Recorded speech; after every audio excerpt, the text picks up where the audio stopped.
అన్నదాత అన్నదాత మీ అన్నదాత చెమటోడ్చి ఆహారాన్నందించే రైతన్నా అనునిత్యం నీ కండదండగా నిలిచే నేస్తం ఎవరన్నా అన్నదాత అన్నదాత మీ అన్నదాత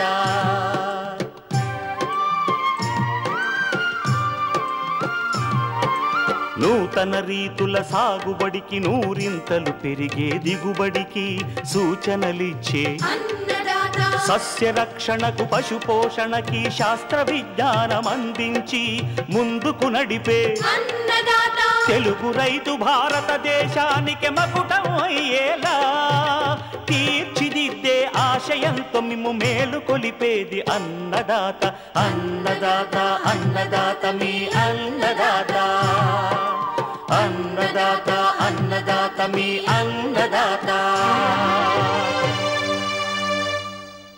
అన్నదాత ప్రేక్షకులకు నమస్కారం. ఈనాటి ముఖ్య అంశాలు: వేసవిలో లోతు దుక్కుల ప్రాముఖ్యత, అనువైన పరికరాలు,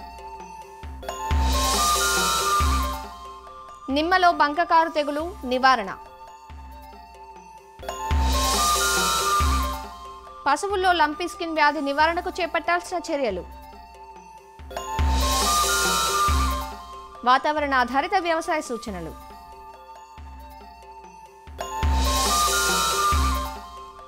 ఇంకా జై కిసాన్ వ్యవసాయ సమాచారం.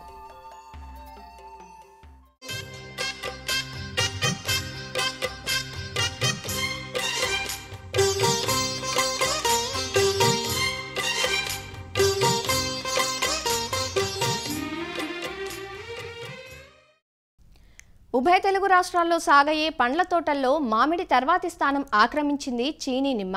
విటమిన్ సి అధికంగా లభ్యమయ్యే ఈ చీనీ నిమ్మ తోటల సాగు విస్తీర్ణం ఏటికేటికి పెరుగుతూ ఉంది. ఇటీవలి కాలంలో నిమ్మను విపరీతంగా ఆశించి నష్టపరుస్తున్న తెగులు బంకకారు తెగులు. ముఖ్యంగా ఆంధ్రప్రదేశ్లోని ఉమ్మడి కడప, అనంతపురం, నెల్లూరు, గుంటూరు, ఉభయ గోదావరి జిల్లాల్లో సాగవుతున్న నిమ్మలో ప్రమాదకర స్థాయిలో వ్యాపిస్తోంది ఈ బంకకారు తెగులు. తెగులును గుర్తించిన వెంటనే ఒక ప్రణాళిక ప్రకారం సస్యరక్షణ చర్యలు చేపట్టాల్సి ఉంటుంది. లేనట్లయితే తోటలోని ఇతర చెట్లకు కూడా వ్యాపించి చెట్లు చనిపోయే ప్రమాదం ఉంటుంది. చీనీ బత్తాయి తోటల్లో బంకకారు తెగులు లక్షణాలు, నివారణ చర్యల గురించి వివరిస్తున్నారు నెల్లూరు ఉద్యాన సహాయ సంచాలకులు కె ప్రదీప్ కుమార్. నిమ్మ, బత్తాయి తోటలు ఈ మధ్యకాలంలో బంకకారు తెగులు అనేది విపరీతంగా రైతులను నష్టపరుస్తుంది. ఈ బంకకారు తెగులు అనేది రెండు రకాలు ఉన్నవి. ఒకటి బంకకారు తెగులు అనేది చెట్టు మొదల్లో బెరడు పగిలి జిగురు వంటి పదార్థం కారటం జరుగుతుంది. ఇది క్రమేపీ తల్లివేరుకు కూడా సోకుతుంది. ఇది అడ్వాన్స్ కండిషన్లో చెట్టు కూడా చనిపోయేదానికి కారణం అవుతుంది. ఈ చెట్టు చనిపోకముందు విపరీతంగా పూత కాపు వచ్చి చెట్టు చనిపోతుంది. కావున దీనికి నివారణ చర్యలు చేపట్టాలి. అలాగే డిప్లోడియా బంకకారు తెగులు అనేది కూడా ఉంది. ఇది కొమ్మల మీద వ్యాపిస్తుంది. బెరడు పగిలి జిగురు వంటి పదార్థం కూడా కారి ఈ కొమ్మలు ఎండిపోవటం జరుగుతుంది. క్రమేపీ చెట్టు కూడా ఎండిపోయేదానికి అవకాశం ఉంది. కావున వీటి రెండింటికి కూడా మనము నివారణ చర్యలు చేపట్టాలి. మొదటగా ఈ యొక్క డిప్లోడియా బంకకారు తెగులను నివారించుకునేదానికి చెట్టు కొమ్మలు ఎక్కడైతే సోకి ఉంటుందో ఈ తెగులు దాన్ని కొమ్మలు కత్తిరించాలి. అలాగే సోకిన భాగంలో బెరడు కూడా కొద్దిగా తీసేసి దాని మీద బోర్డో పేస్ట్ పూయాలి. బాగా కొమ్మలు కత్తిరించిన తర్వాత బోర్డో పేస్ట్ కూడా స్ప్రే చేస్తే దీనిని నివారించుకోవచ్చు. బోర్డో పేస్టే కాకుండా బ్లైటాక్స్ లాంటివి కూడా మనము రెగ్యులర్గా స్ప్రే చేయటం వల్ల కూడా ఈ బంకకారు తెగులని నివారించుకోవచ్చు. అలాగే ఈ యొక్క నిమ్మ, బత్తాయి మొక్కలు నాటుకునేటప్పుడు మురుగు నీరు పోయే నేలలో మాత్రమే దీన్ని సాగు చేసుకోవాలి. మొదలకు తగలకుండా నీరు పెట్టుకోవాలి. ఇప్పుడు వచ్చిన టెక్నాలజీలో డ్రిప్ ఇరిగేషన్ చాలా మంచిది. ఈ యొక్క బత్తాయి మొక్కలు నాటుకునేటప్పుడు వేరుమూలము ఏదైతే మంచిగా ఉంటుందో దాని మీద రంగపూర్ నిమ్మ వంటి వేరుమూల మీద కట్టిన అంట్లు మాత్రమే వాడితే దీన్ని యొక్క రెసిస్టెంట్ పవర్ ఉంటుంది కాబట్టి దీన్ని మనం నివారించుకోవచ్చు.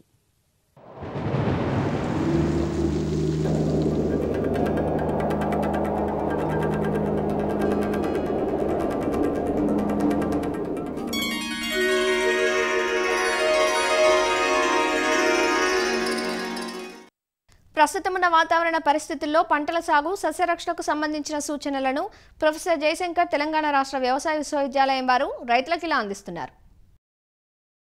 హైదరాబాద్ వాతావరణ కేంద్రం వారు అందించిన సమాచారం ప్రకారం రాబోయే 5 రోజుల్లో రాష్ట్రంలో చాలా చోట్ల తేలికపాటి నుంచి ఓ మోస్తరు వర్షాలు కురిసే సూచనలున్నాయి. పగటి ఉష్ణోగ్రతలు 35 నుంచి 40 డిగ్రీల సెల్సియస్ మధ్య, రాత్రి ఉష్ణోగ్రతలు 18 నుంచి 29 డిగ్రీల సెల్సియస్ మధ్య నమోదు కావచ్చు. రాబోయే 3 రోజుల్లో తెలంగాణ రాష్ట్రంలో అక్కడక్కడ ఉరుములు, మెరుపులు, ఈదురుగాలులు మరియు వడగళ్లతో కూడిన వర్షాలు కురిసే సూచనలున్నాయని హెచ్చరికలు జారీ చేస్తున్నారు. వడగళ్ల వాన సూచనల నేపథ్యంలో రైతులు పాటించాల్సిన యాజమాన్య పద్ధతులను ఇలా సూచిస్తున్నారు. వడగళ్ల వర్షాలు కురిసే సూచనలున్నందువల్ల రైతులు చెట్ల కింద నిలబడకూడదు. అలానే పశువులు, గొర్రెలు, మేకలను చెట్ల క్రింద ఉంచకూడదు. పశువులు, జీవాలను సురక్షిత ప్రాంతాల్లో ఉంచాలి. ఉరుములు, పిడుగులు పడే సమయంలో రైతులు విద్యుత్ స్తంభాలు, విద్యుత్ తీగలు మరియు చెరువులు, నీటి కుంటలకు దూరంగా ఉండాలి. పొలాల నుంచి అధిక వర్షపు నీరు బయటకు పోవడానికి ఆరుతడి, కూరగాయ పంటలు పండించే పొలాల్లో మురుగు కాలవలు ఏర్పాటు చేసుకోవాలి. వర్షాలు కురిసే సూచనలున్నందువల్ల కోసిన పంటలను ముందు జాగ్రత్తగా సురక్షిత ప్రాంతానికి తరలించాలి. మార్కెట్కు తరలించిన ధాన్యం తడవకుండా టార్పాలిన్తో కప్పి ఉంచాలి. ఇక వాతావరణ ఆధారిత వ్యవసాయ సలహాలు ఏవంటే, పొలాలను లోతు దుక్కులు చేసుకోవాలి. వేసవి దుక్కుల వలన భూమిలో నిద్రావస్థలో ఉన్న చీడపీడల వివిధ దశలు భూమిలో నుంచి బయటపడి అధిక ఉష్ణోగ్రతలకు చనిపోతాయి. బయటపడిన ప్యూపాలను, గ్రుడ్లను పక్షులు తిని నాశనం చేస్తాయి. ఇలా పలు విధాలుగా మేలు కలగడమే కాక భూమి గుల్లబారి నీటి నిల్వ శక్తి పెరుగుతుంది. అందువల్ల రైతులు వేసవి జల్లులను ఆసరా చేసుకుని వేసవి దుక్కులు చేసుకోవాలి. పండ్ల తోటలు వేసుకునేవారు వేసవి కాలంలో ముందుగా గుంతలు తీసి ఎండకు ఎండనివ్వాలి. దీనివలన నేలలో ఉన్న పురుగులు, వాటి గ్రుడ్లు, తెగుళ్లను కలిగించే శిలీంధ్రాలు నశిస్తాయి. ఆ తర్వాత పండ్ల మొక్కలు నాటుకోవడం మంచిది. రైతులు తమ పొలాల్లో మట్టి నమూనాలను సేకరించి నేలలోని పోషక విలువల సమాచారం కోసం మట్టి నమూనాలను పరీక్ష చేయించుకోవాలి. ప్రతి మోదులను పొలం నుంచి తీసివేయాలి. దీనివల్ల రాబోయే వానాకాలం పంటలో గులాబీ రంగు పురుగు ఉధృతిని తగ్గించవచ్చు. ష్రెడ్డర్ పరికరాన్ని ఉపయోగించి ప్రతి మోదులను చిన్న చిన్న ముక్కలుగా చేసినట్లయితే తొందరగా నేలలో కలిసిపోతాయి. వరిని యంత్రాలతో కోసేటప్పుడు వరి కొయ్యలు సాధ్యమైనంతవరకు నేలకు దగ్గరగా ఉండే విధంగా కోసుకోవాలి. వరి కోసిన తర్వాత వరి దుబ్బులను కాల్చకుండా మల్చర్ అందుబాటులో ఉన్న ప్రాంతాల్లో మల్చర్ను ఉపయోగించి చిన్న చిన్న ముక్కలుగా చేసినట్లయితే తొందరగా నేలలో కలిసిపోయి పర్యావరణానికి నష్టం కలగకుండా ఉంటుంది. ఉష్ణోగ్రతలు క్రమంగా పెరుగుతున్న నేపథ్యంలో పశువులు, జీవాలను నీడలో ఉంచి తగిన విధంగా నీరు, మేతలను అందించాలి. అధిక ఉష్ణోగ్రతల వల్ల పాలలో వెన్న శాతం తగ్గకుండా ఉండేందుకు పాడి పశువులకు పూత దశలో ఉన్న పశుగ్రాసాలను మేతగా ఇవ్వాలి. కోళ్లు వేడి వాతావరణాన్ని తట్టుకునేందుకు షెడ్లలో ఫ్యాన్లు, ఫాగర్లను అమర్చాలి. షెడ్డు పైకప్పును వరిగడ్డితో కప్పి స్ప్రింక్లర్లను అమర్చాలి. కోళ్లకు మెత్తటి దాణాను పెట్టి త్రాగేందుకు చల్లటి నీటిని అందుబాటులో ఉంచాలి. కోళ్లలో అమ్మతల్లి, కొక్కెర తెగుళ్లు సోకకుండా టీకాలు వేయించాలి. జీవాలకు నట్టల నివారణ మందులను త్రాగించాలి.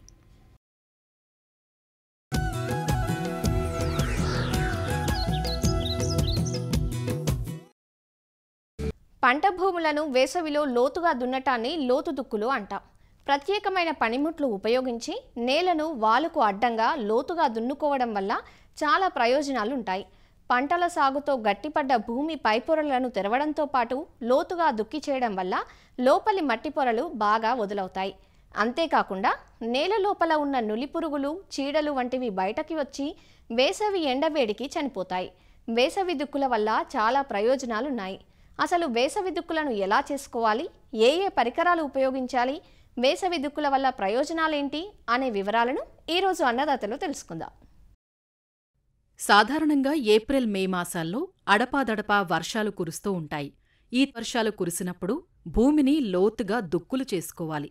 ఈ మాసాల్లో దున్నుకునే దుక్కులనే వేసవి దుక్కులు అంటారు. లోతు దుక్కుల వల్ల భూమి పై పొరలు లోపలికి, భూమి లోపల ఉన్న లోపలి పొరలు బయటికి తిరగబడతాయి.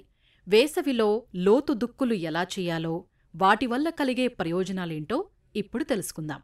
లోతు దుక్కుల్లో భూమిని 20-30 సెంటీమీటర్ల లోతుగా దున్నటం వలన వర్షపు నీరు భూమిలోకి ఇంకి భూగర్భ నీటిమట్టం పెరుగుతుంది. వాలుకు అడ్డంగా దుక్కులు దున్నటం వలన నేల కోతకు గురికాకుండా ఉంటుంది. చేలలో ఉండే మొండిజాతి కలుపు మొక్కలను దుంపలతో సహా పెకిలించేలా లోతు దుక్కి చేస్తాం కాబట్టి కలుపు బెడద ఉండదు. వేసవి దుక్కుల ద్వారా భూమిలో నిద్రావస్థలో ఉన్న పలు కీటకాల కోసస్థ దశలో నశింపబడి తర్వాత వేసే పంటల మీద చీడపీడల ఉధృతి తగ్గుతుంది. తొలకరిలో దున్నటం వలన నేలలోకి నీరు బాగా ఇంకి భూమి బాగా గుల్లబారి తరువాత వేసే పంటకు ఉపయోగపడుతుంది.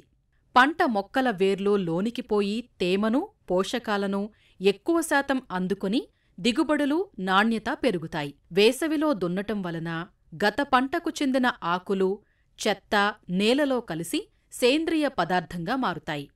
ఎండు తెగులు ఉన్న ప్రాంతాల్లో వేసవి దుక్కులు చేస్తే భూమిలోని శిలీంధ్రాలు నశించి తర్వాత పంటకాలానికి ఆ తెగులు తీవ్రత చాలా వరకు తగ్గుతుంది.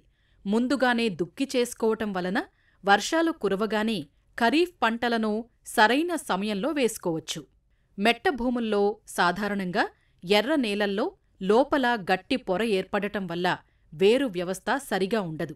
అలాంటి నేలల్లో చిసెల్ నాగలితో 60 సెంటీమీటర్ల లోతులో 1 మీటరు దూరంలో దున్ని నేల పైపొరలకు ఇబ్బంది లేకుండా లోపలి గట్టి పొరలను తొలగించవచ్చు. దీనివల్ల ఎక్కువ వర్షపు నీరు లోపలి పొరల్లోకి ఇంకటమే కాకుండా తేమ ఎక్కువ రోజులు నిల్వ ఉంటుంది. సేద్యానికి ఉపయోగించే గొర్రు, గుంటక, దంతె వంటి పరికరాలు 3-5 అంగుళాల లోతు వరకు నేల లోపలికి చొచ్చుకుని పోతాయి. ఈ పరికరాలను ఉపయోగించి పదే పదే సేద్యం చేయటం వల్ల నేల లోపల 3-5 అంగుళాల లోతులో గట్టి పొర ఏర్పడుతుంది. దీనివల్ల నేలకు నీటిని పీల్చుకునే శక్తి తగ్గుతుంది.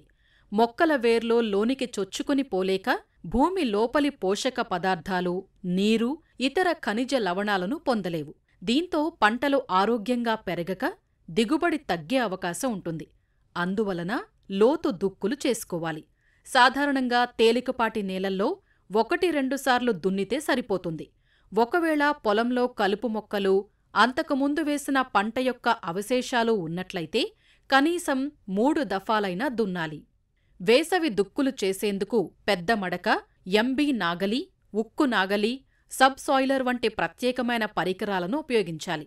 ఎంబీ నాగలి లేదా రెక్కల నాగలిని ఎడ్లతో లాగినప్పుడు 15-20 సెంటీమీటర్ల లోతు వరకు, అదే ట్రాక్టరుతో లాగినప్పుడు సుమారు 30-60 సెంటీమీటర్ల లోతు వరకు దుక్కి చేయవచ్చు.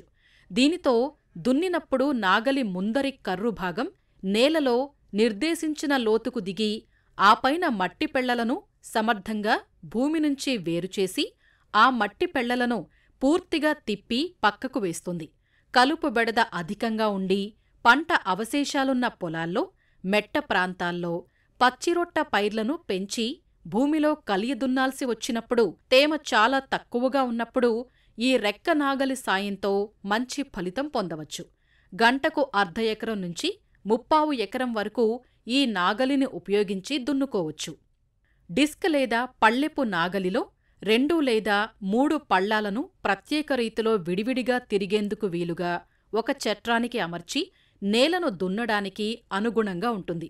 ఈ పరికరం 60 సెంటీమీటర్లు, 90 సెంటీమీటర్లు గల పళ్ళాలతో లభిస్తుంది. రెక్కల నాగలి ఉపయోగించలేని నేలల్లో దీన్ని సులువుగా ఉపయోగించవచ్చు. రాళ్లతో కూడిన లేదా మొక్కల వేర్ల అవశేషాలున్నా లేదా ఇసుక నేలల్లోనూ దీన్ని సమర్థంగా ఉపయోగించవచ్చు. ఈ పళ్ళెపు నాగలి బరువు వల్ల నేల లోపలికి దిగి తేమ తగినంత లేని గట్టి నేలల్లో కూడా నిర్ణీత లోతు వరకు దుక్కి చేసుకోవచ్చు. పళ్ళెపు నాగలితో గంటకు 3/4 ఎకరం నుంచి 1 ఎకరం పొలాన్ని దుక్కి చేసుకోవచ్చు. సబ్సాయిలర్ లేదా చిజెల్ నాగలి నేల లోపలి పొరల్ని ఒకే కర్రుతో ఛేదించి గట్టి పొరల్ని కత్తిరిస్తుంది. దీన్ని ఉపయోగించి ప్రతి 2 మీటర్లకు ఒకసాలు దున్నితే వర్షపు నీటిని లోపల నిల్వ ఉంచే సామర్థ్యం పెరుగుతుంది.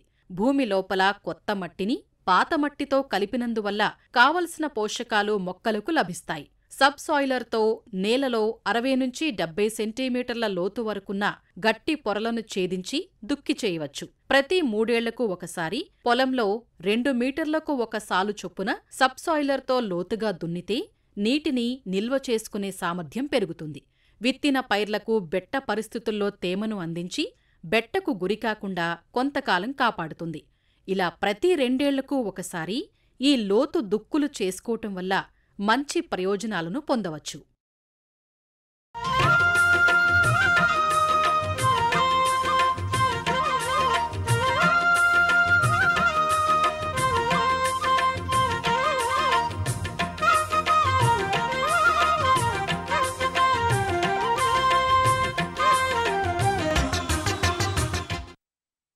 గత 2-3 ఏళ్లుగా తెలుగు రాష్ట్రాలతో పాటు దేశవ్యాప్తంగా పశువుల్లో లంపీ స్కిన్ వ్యాధి వ్యాప్తి చెందుతోంది. ముద్ద చర్మ వ్యాధిగా చెప్పబడుతున్న ఈ వ్యాధి వైరస్ వల్ల కలిగే వ్యాధి. దీనికి చికిత్స కన్నా నివారణ ముఖ్యం. కాబట్టి వ్యాధి వ్యాపించకుండా పశుపోషకులందరూ తమ పశువులకు తప్పనిసరిగా ముందు జాగ్రత్తగా టీకాలు వేయించాలి. పశువుల్లో ఈ వ్యాధి ఏ విధంగా వ్యాప్తి చెందుతుంది, వాటి లక్షణాలు ఎలా ఉంటాయి, నివారణకు చేపట్టాల్సిన చర్యలేవి, ఇలా అన్ని వివరాలను శ్రీ వెంకటేశ్వర పశువైద్య విశ్వవిద్యాలయం పశ్చిమ గోదావరి జిల్లా వెంకటరామన్నగూడెం గేదెల పరిశోధనా స్థానం ప్రధాన శాస్త్రవేత్త డాక్టర్ కె ఆనందరావు నుంచి తెలుసుకుందాం.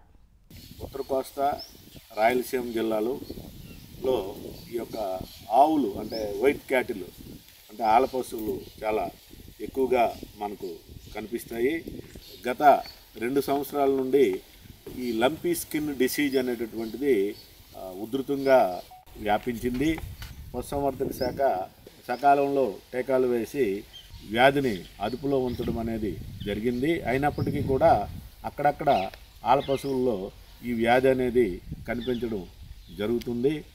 లంపీ స్కిన్ డిసీజ్ అంటే చర్మం మీద లంప్స్ అంటే కణితులు ఏర్పడడాన్ని లంపీ స్కిన్ డిసీజ్ అంటారు. ఇది ఒక వైరస్ వలన వస్తుంది. ముఖ్యంగా ఇది క్యాప్రీపాక్స్ వైరస్ జాతికి చెందినటువంటి వైరస్. ఇది టిక్స్, ఫ్లైస్, మస్కిటోస్ నుంచి ఒక పశువు నుంచి ఇంకొక పశువుకి ఈ వ్యాధి వ్యాప్తి అనేది జరుగుతుంది. ఈ వర్షాలు తగ్గి శీతాకాలము ప్రారంభంలో ఈ ఫ్లైస్ ఈ బెడద చాలా ఎక్కువగా ఉంటుంది. అటువంటి సీజన్లో ఈ వ్యాధి ప్రబలడానికి ఎక్కువగా అవకాశం అనేది కనిపిస్తుంది. అయితే ఈ వ్యాధి సోకడం వలన ఎక్కువగా వ్యాధి లక్షణాలు, వ్యాధి తీవ్రత ఎక్కువగా ఉంటుంది. కానీ ఈ వ్యాధిలో మరణాల శాతం అనేది చాలా తక్కువగా ఉంటుంది. అంటే 10% వరకే మార్టాలిటీ రేట్ అనేది మనకి కనిపిస్తుంది. సకాలంలో తగు జాగ్రత్తలు కానీ తీసుకున్నట్లయితే ఈ వ్యాధి బారి నుండి పశువులను కాపాడుకొనవచ్చును.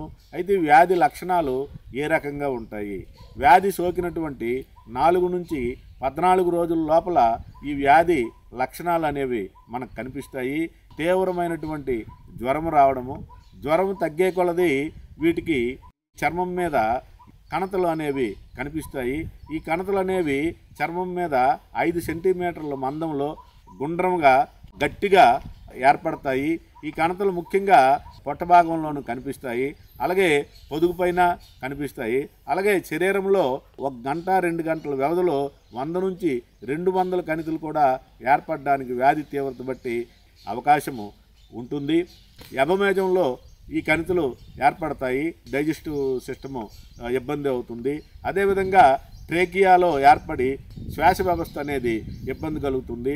పొదుగు మీద ఏర్పడినప్పుడు ఆ నొప్పికి పాల ఉత్పత్తి తగ్గుతుంది. ఇటువంటి లక్షణాలు మనకు కనిపించిన వెంటనే సమీప పశువైద్యుని సంప్రదించి ఆ జ్వరం తగ్గడానికి కావలసినటువంటి మందులు, ముఖ్యంగా ఈ మెలాక్సికమ్ ప్లస్ అనేటటువంటి ఒక మందును శరీర బరువు బట్టి 10 నుంచి 15 ml వేసుకున్నట్లయితే జ్వరం తీవ్రత తగ్గుతుంది. తర్వాత ఈ యొక్క వ్యాధి ఈ శ్వాస వ్యవస్థ మీద దీని ప్రభావం చూపిస్తుంది. కాబట్టి ఎమాగ్జిరమ్ ఫోర్ట్ అనేటటువంటి ఒక యాంటీబయాటిక్ని 300 గ్రామ్స్ ఉదయము 300 గ్రామ్స్ సాయంత్రము ఒక 5 రోజులు పూర్తిగా ఇచ్చుకున్నట్లయితే ఈ వ్యాధి తీవ్రత తగ్గించవచ్చు. అదేవిధంగా కణతలు నొప్పి కానీ ఎక్కువగా ఉన్నట్లయితే మెగ్లుడిన్ ఒక 10 ml ఒక 2-3 రోజులు ఇచ్చినట్లయితే ఈ వ్యాధిని కంట్రోల్లో మనము తీసుకోవచ్చు. అదేవిధంగా ఈ వ్యాధి సోకినప్పుడు పశువులు తిండి మానేయడము, ఆకలి మందగించడం ఇవన్నీ కూడా జరుగుతాయి. కాబట్టి వెంటనే బలం గురించని రైతుల సూచనల మేరకు కొంతమంది పశు వైద్యులు వీటికి సెలైన్స్ పెట్టడం అనేది జరుగుతుంది. ఎట్టి పరిస్థితుల్లో కూడా వీటికి శ్వాస వ్యవస్థ అనేది ఎఫెక్ట్ అవుతుంది. కాబట్టి సెలైన్స్ అనేది లంపీ స్కిన్ డిసీజ్లో ఏ పరిస్థితుల్లో కూడా ఇవ్వకూడదు. ఎఫెక్ట్ అయినటువంటి పశువులని ఆరోగ్యకరమైనటువంటి పశువుల నుంచి వేరు చేసి ఈ దోమలు ఈ ఫ్లైస్ లేని వాతావరణంలో ఒకవేళ సాయంత్రం పూట అవి కనిపించినట్లయితే వేపాకు పొగ అటువంటివి షెడ్లలో పెట్టి వ్యాధిని మనము తగ్గించుకోవచ్చు. వ్యాధి వచ్చిన తర్వాత వ్యాధి తగ్గడానికి సుమారుగా 2 నుంచి 3 వారాలు పడుతుంది. కాబట్టి రైతాంగము ఈ వ్యాధి పట్ల ఎటువంటి అభద్రతాభావం అయితే కలిగి ఉండాల్సినటువంటి అవసరం లేదు. ముఖ్యంగా ఇది రాకుండా నివారించాలంటే ఇప్పుడు ప్రభుత్వం వారు గోట్ పాక్స్ వ్యాక్సిన్ అనేది ప్రస్తుతం రికమెండ్ చేస్తున్నారు. దీని నుంచి కూడా ఈ యొక్క వ్యాధి నిరోధక శక్తి అనేది పెరుగుతుంది. ఒకసారి ఎఫెక్ట్ అయినటువంటి పశువులకు ఈ వ్యాధి నిరోధక శక్తి ఉంటుంది. కాబట్టి ఇంకా మళ్ళీ ఈ వ్యాధి వచ్చే అవకాశాలు చాలా తక్కువగా ఉంటాయి. అదేవిధంగా ఇండియన్ కౌన్సిల్ ఆఫ్ అగ్రికల్చర్ వారు కూడా లంపీ వ్యాక్సిన్ అనేది తయారు చేశారు. అది కూడా మనకు త్వరలో అందుబాటులోకి రావడానికి అవకాశాలు ఎక్కువగా ఉన్నాయి. కాబట్టి పశు వైద్యులు ముఖ్యంగా వ్యాధి ఎక్కడ చర్మం మీద ఎటువంటి కణతలు కనిపించినా వెంటనే పశు వైద్యాధికారులను సంప్రదించి వైద్య చికిత్సలు ప్రారంభిస్తే తమ యొక్క పశు సంపదను కాపాడుకున్నవారు అవుతారు.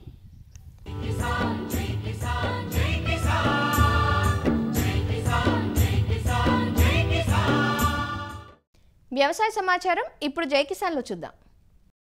ఆచార్య ఎన్జీ రంగా వ్యవసాయ విశ్వవిద్యాలయం పరిధిలో వ్యవసాయ విద్యను అభ్యసిస్తున్న విద్యార్థులతో వర్సిటీ ఉన్నతాధికారులు ముఖాముఖి సమావేశమయ్యారు. వర్సిటీ ఉపకులపతితో పాటు రిజిస్ట్రార్, సీనియర్ శాస్త్రవేత్తలు ముచ్చటించారు.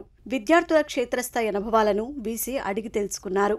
రైతుల ఆర్థిక పరిస్థితి, సమస్యలను క్షేత్రస్థాయిలో విద్యార్థులు క్షుణ్ణంగా పరిశీలిస్తే భవిష్యత్తులో వారికి ఎంతో ఉపయోగంగా ఉంటుందంటూ ఆంగ్రో ఉపకులపతి డాక్టర్ విష్ణువర్ధన్ రెడ్డి వివరించారు. ఆచార్య ఎన్జీ రంగా అగ్రికల్చర్ యూనివర్సిటీలో బీఎస్సీ అగ్రికల్చర్ ప్రోగ్రాంలో 4వ సంవత్సరం ఒక సెమిస్టర్ పాటు స్టూడెంట్స్ అందరూ కూడా రైతుల పొలాల్లో 3 నుంచి 4 మాసాల పాటు వాళ్ళతో కలిసి అక్కడే ఉంటూ వాళ్ళ పొలాలకు ప్రతిరోజు పర్యటించి సేద్య పద్ధతులు ఏ రకంగా ఉన్నాయి, సమస్యలు ఏంటి, రాష్ట్ర ప్రభుత్వం కానీ సెంట్రల్ గవర్నమెంట్ కానీ స్కీమ్స్ ఏ రకంగా అక్కడ అమలవుతున్నాయి, అన్ని సదుపాయాలు ఆ గ్రామాల్లో ఏ రకంగా ఉన్నాయి, అక్కడ ఎటువంటి సమస్యలు ఫేస్ చేస్తూ ఉన్నారు, ఈ కొత్త టెక్నాలజీస్ రైతులు ఆ గ్రామాల్లో పాటిస్తూ ఉన్నారు. రావెబ్ కార్యక్రమంలో భాగంగా ఏర్పాటైన ఈ సమావేశంపై వ్యవసాయ విద్యార్థులు సంతోషం వ్యక్తం చేస్తున్నారు. ఫైనల్ ఇయర్లో మాకు ఇలాగ ఒక ట్రైనింగ్ ప్రోగ్రామ్ లాగా ఉంటుంది. ఒక 3.5 months ఫార్మర్స్తో ఇంటరాక్ట్ అవుతూ వాళ్ళ దగ్గర నేర్చుకుంటూ ఒక ప్రోగ్రామ్ లాగా ఉంటుంది. దాన్ని రావెబ్ అంటారు.